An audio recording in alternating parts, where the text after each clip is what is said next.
13h sur Info TV. Le journal audio présenté par Théo Tornet. Bonjour à tous et toutes, ravi de vous retrouver en ce dimanche 17 mars 2019.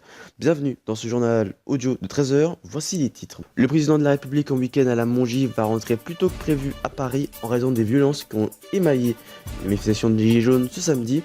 On parlera des ébustéligions. Les Gilets jaunes, un jour après, qu'ont-ils réalisé comme violence qui ont fait les Gilets jaunes pendant cet acte 18 ce samedi? Nous ferons un bilan avec Léandre Patron. Et en fin de cette édition, nous parlerons de la météo pour ce début de semaine. Le séjour au ski du président Macron à la Mongie aurait duré seulement 2 jours.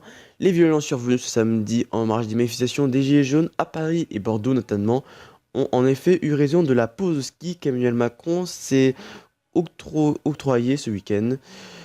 Le contraste entre l'image du chef de l'État dévalant les pistes enneigées des Pyrénées pendant que des dizaines de magasins étaient saccagés ou brûlés dans la capitale était trop saisissant pour que le séjour perdure sans écorner l'image présidentielle.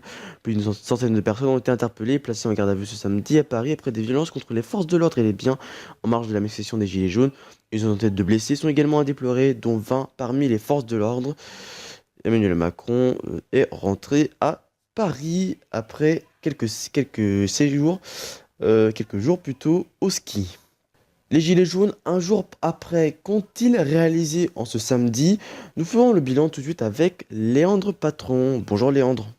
Bonjour Théo, bonjour à toutes et tous. Effectivement, cet acte 18 s'est inscrit comme l'un des plus dramatiques de cette mobilisation des Gilets jaunes.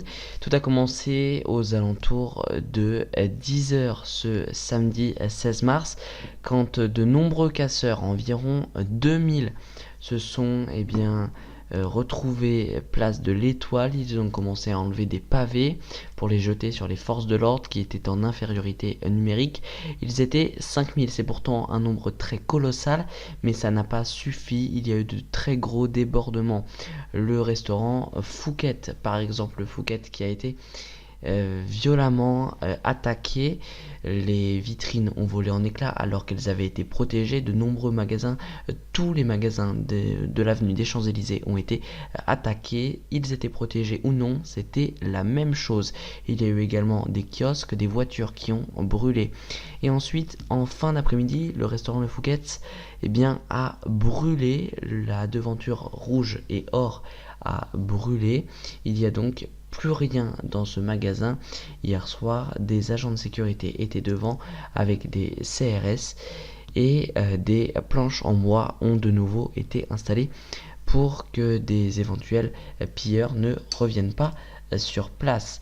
Cet acte donc qui a regroupé environ 10 000 personnes à Paris et 32 000 dans toute la France, un chiffre qui est très en hausse par rapport à la semaine dernière. Et la violence, et donc elle s'inscrit dans l'une des plus importantes. Et on se rappelle de fin novembre et du 1er décembre, et bien là c'est quasiment pareil. La police, elle, a été également attaquée. Un CRS en a même perdu son casque. Il a été roué de coups et secouru in extremis par ses collègues. On a eu également un quart de CRS, on vous diffusait les images hier soir dans le JT issu des réseaux sociaux. Un quart de CRS qui a été violemment pris à partie. De nombreux manifestants ont tapé contre les vitres qui sont très renforcées sur ces quarts-là. Les portières ont été ouvertes et violemment forcées pour essayer d'extraire les membres des forces de l'ordre très équipés. Les Gilets jaunes qui ne reculent que quand il y a vraiment de gros débordements faits par les casseurs. Il faut pas faire l'amalgame entre les gilets jaunes qui viennent manifester mais qui se retrouvent au milieu entre l'affrontement des CRS et des casseurs. Ils filment par exemple, ou alors ils ne se poussent pas plus, alors que du coup ça fait barrage. Les CRS ne peuvent pas intervenir. Les consignes concernant le LBD, le lanceur de balles de défense, étaient très claires. L'usage a été beaucoup plus restreint cette semaine-ci, alors que cette arme est très décriée par certaines personnes. Les Gilets jaunes qui ont donc manifesté pour ce 18e samedi consécutif. Les commerçants, eux, eh bien, ont beaucoup perdu pour la plupart. Il y a également eu beaucoup de blessés, une quarantaine. Comme vous avez pu le constater hier soir dans le JT, nous avions dit qu'il y en avait 400. Et non, il y en a eu 40, excusez-nous pour cette erreur. Des blessés, 11 blessés également dans un feu lors d'un incendie de banque, puis d'un immeuble qui a été évacué par les pompiers et les policiers qui ont travaillé d'arrache-pied ce samedi contre les 2000 casseurs à peu près dans Paris, et les Gilets jaunes qui ont donc manifesté. Il y avait également 2 autres marches pour le climat. Merci beaucoup Léandre. Voici la météo pour ce début de la semaine prochaine, de lundi et le mardi.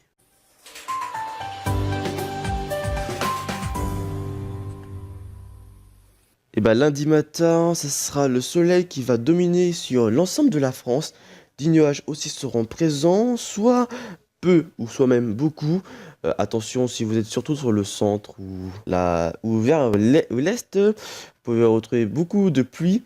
Et même dans les montagnes, dans les Alpes, vous pouvez retrouver de la neige, pardon. En lundi après-midi, nous resterons dans la même optique que le matin. Beaucoup plus de nuages qui vont apparaître par l'ouest de la France. Et beaucoup plus de neige dans les Alpes. Pour mardi, vous retrouvez le matin, grand soleil. Là, au nord de la France, dominera un peu les nuages. Et si vous êtes vers Biarritz, des nuages de soleil feront place aussi à la pluie. Même chose pour la Corse. Et pour mardi après-midi, on vous retrouverez aussi la même optique que le mardi matin, avec maintenant beaucoup moins de nuages, mais toujours de la pluie sur Biarritz et le sud.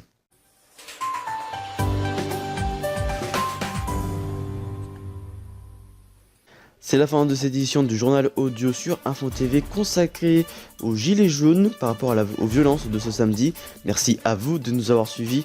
Toute l'info continue sur notre compte Twitter, groupe Info TV. Prochain rendez-vous c'est mercredi où je vous retrouverai pour l'instant média. Et je vous retrouverai samedi prochain, c'est Léandre Patron pour le journal. Et moi je vous retrouve dimanche prochain, même jour, même heure. D'ici là, passez une très très bonne journée sur Info TV. D'ici là, portez-vous bien. Ciao.